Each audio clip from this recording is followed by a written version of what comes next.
Hey there, this is Randy Zimnock, and in today's episode, we're going to talk about the terms of hard money lenders.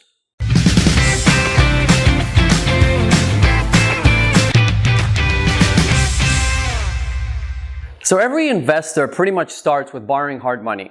It's hard to get into the business and have access to funds, cash in this situation because you're buying a house for cash. However, institutional lenders, like hard money lenders, is a great place to start. So I'm going to cover some of the terms that hard money lenders basically apply in today's market, because those change depending on the market. It's just supply and demand, basically. So in San Diego today, what I see that hard money lenders do and use as far as terms is this. First and foremost, pretty much every hard money lender should do an appraisal. So don't be surprised, they will do their own appraisal for every property, because they obviously want to know if their investment is worth for that particular house. Second, they will always want to be in first lien position, right? First lien position basically ensures that if something goes wrong on the investor's end, they will basically be able to make the big decision either of foreclosing on a property because they're in first lien, or discussing repayment structure with you as the investor, but they will be in control because they're in a first lien position. Any money you borrow after them will be second, third, fourth, depending how much money you borrow and from who. Another thing, interest rates.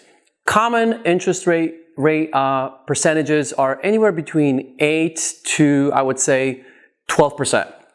8 to 12%. And usually there will be points involved. And points is basically, the way you want to look at point is 1% of your purchase price will be the point, right? That's how you calculate points. And they vary between 1, I would say, to 4%, 4 points as we call it. So 1 to 4 points, 8 to 12% interest rates, right? On a fixed annual yearly calculation.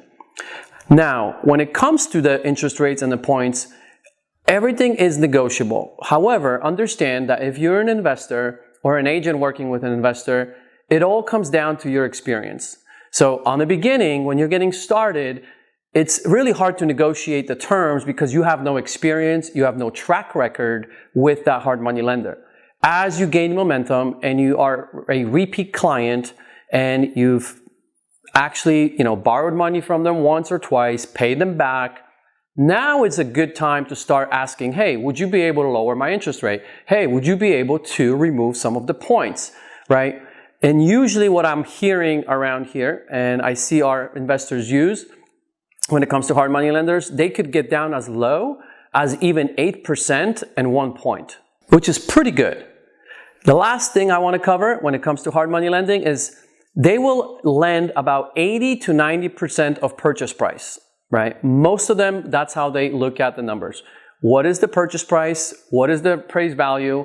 But they will lend actually on the purchase price in most cases. So 80 to 90% is very typical. The other 10 or 20%, you, the investor, has to bring to the table, right? And we call that gap funding. So that money you either have saved, yourself and you tap into your own cash, or you borrow it from private lenders or whoever you decide to borrow it from. But that's your, what we say, you got to have some skin in the game, right? So 10 to 20% comes from the investor who's buying the house. What the good news is that most hard money lenders will actually lend on construction. So if your construction is, let's say, 50, 60,000, which is pretty typical here in San Diego for a single family home, that money they will put into an escrow account. And then as you do construction with your contractor, right, they will actually have phases of what they would like to see completed. And as each phase gets completed, they will send their own inspector to confirm that everything that was on phase 1 was finished, so then they could release the check for that phase.